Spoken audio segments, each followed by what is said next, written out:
A paz do Senhor Jesus, tudo bem?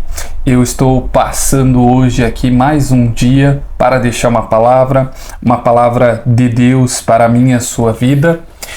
E essa palavra se encontra lá no Evangelho de Lucas, capítulo 7, que nos diz o seguinte: depois de concluir todos esses discursos perante o povo, entrou em Cafarnaum, e o servo de um certo centurião, a quem este muito estimava, estava doente, moribundo, e quando ouviu falar de Jesus, enviou-lhe uns anciões dos judeus, rogando-lhe que viesse curar o seu servo.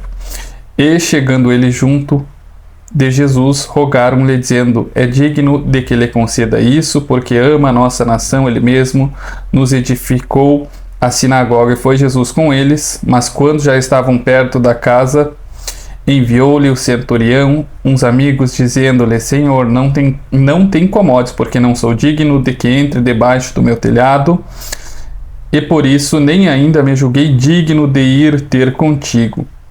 Dize, porém, uma palavra, o meu criado sarará, porque também eu sou homem, sujeito à autoridade, tenho soldados sobre o meu poder, e digo a este: vai, e ele vai, e a outro: vem, e ele vem.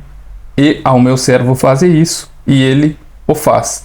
E ouvindo isso, Jesus maravilhou-se dele, e voltando-se, disse à multidão que o seguia: digo-vos que nem ainda em Israel tenho achado tanta fé. E voltando para casa, os que foram enviados acharam são o servo enfermo. Meus irmãos, um centurião, para quem não sabe, é um general, de uma centáurea, que é um destacamento militar que possui 100 soldados, que era do Império Romano. Esse esquadrão aqui, esse destacamento militar, trabalhava para o Império Romano, O centurião era o general, o comandante desse destacamento militar, que possuía 100 soldados e se chamava uma centáurea. Nesse caso aqui, esse destacamento militar era responsável pelo porto de Cafarnaum e as estradas de Cafarnaum, nós vemos algo bem atípico aqui, que esse homem, ele era um romano, esse centurião.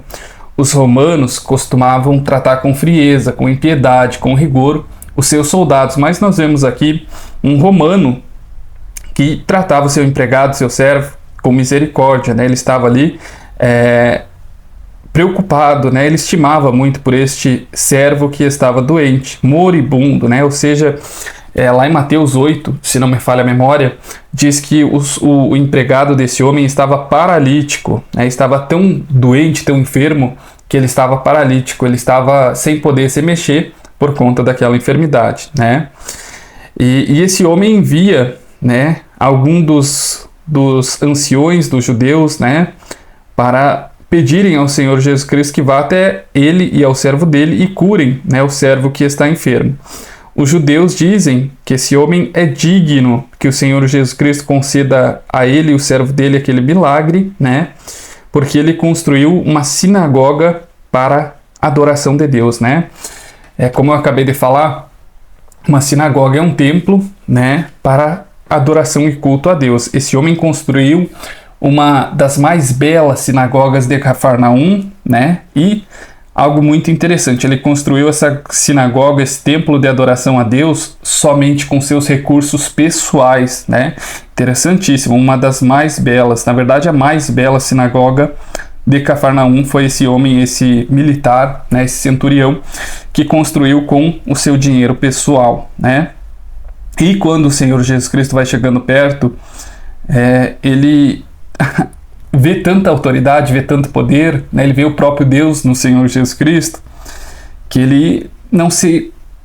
considera digno que o Senhor Jesus Cristo vá até a casa dele, Então ele envia alguns amigos ao Senhor Jesus Cristo e diz, que somente uma palavra do Senhor Jesus Cristo sarará o criado dele, Ou seja, o Senhor Jesus Cristo naquele período ali havia feito um milagre, ele havia curado um menino, que era filho de um governador de Cafarnaum, de um homem muito importante ali de Cafarnaum, E o Senhor Jesus Cristo realizou esse prodígio, esse milagre, a mais de 60 quilômetros de distância, O Senhor Jesus Cristo liberou uma palavra e o filho desse homem importante da sociedade, esse governador, esse príncipe, diz na Bíblia, né?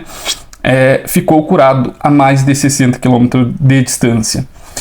E então esse centurião de Cafarnaum, quando soube desse feito do Senhor Jesus Cristo, que o Senhor Jesus Cristo havia liberado uma palavra sobre a vida daquele menino a mais de 60 quilômetros de distância, e o menino havia sido curado, ele creu que somente uma palavra do Senhor Jesus Cristo, né, o faria com que o seu servo ficasse curado. Também aponta para a autoridade espiritual do Senhor Jesus Cristo, quando ele diz que ele tem soldados, né, e que ele dá ordens a esse que vá, ele vai, e a outro vem, e ele vem. E se o Senhor Jesus Cristo falasse, né, desse uma ordem para que o servo dele ficasse curado, então o servo dele ficaria curado, né? Nós vemos uma fé gigantesca, absurdo, né, neste homem. E nós muitas vezes esperamos que Deus vai mandar anjo, que Deus vai mandar profeta, que Deus vai fazer e vai acontecer, né? Mas quem caminha com Deus sabe que tudo isso pode acontecer, sim, claro que pode acontecer. Mas normalmente Deus age de uma maneira bem mais simples, né? Como o Senhor Jesus Cristo fez com esse homem. O Senhor Jesus Cristo, né, liberou uma palavra sobre a vida desse homem e o servo dele ficou são, né? Porque o Senhor Jesus Cristo, ele é onipotente, ele é onisciente, ele é preeminente, ele está acima de tudo e todos, né? Ele é o Deus Todo-Poderoso, ele é o eu sou, ele é o amor, ele é a verdade, ele é o caminho, ele é a vida, né? Então, eu não sei qual o problema, qual a dificuldade, qual a enfermidade, qual a escassez, né? O que tem tirado a sua paz, mas eu quero dizer que tudo isso para o Senhor Jesus Cristo é muito pequeno, né? Ele é apenas com uma palavra, liberando uma palavra de cura, de libertação, de provisão, de salvação sobre a minha e a sua vida, né? Ele pode mudar esse cenário que tem trazido dor, esse cenário que tem trazido dificuldades, que tem tirado a sua paz, né? Tem impedido que você tenha uma vida plena, uma vida saudável, uma vida alegre. Hoje o Senhor Jesus Cristo quer liberar uma palavra de cura, uma palavra de libertação, mas muito mais do que isso, ele quer liberar uma palavra de salvação. Hoje o Senhor Jesus Cristo quer entrar na sua vida, ele quer dar para você o Espírito Santo, ele quer salvar você e a sua casa. A segunda vinda, a segunda volta do Senhor Jesus Cristo está mais próxima do que nunca. E eu e você devemos estar aptos, devemos estar preparados para quando o Senhor Jesus Cristo vier julgar a humanidade. Nós devemos estar, né, em santificação, em comunhão com Ele, nós devemos ter nos arrependido dos nossos pecados, nós devemos termos aceitado o Senhor Jesus Cristo como o nosso único e suficiente Salvador, né? Que nós possamos receber não somente a cura, não somente a libertação de alguém que está doente, né?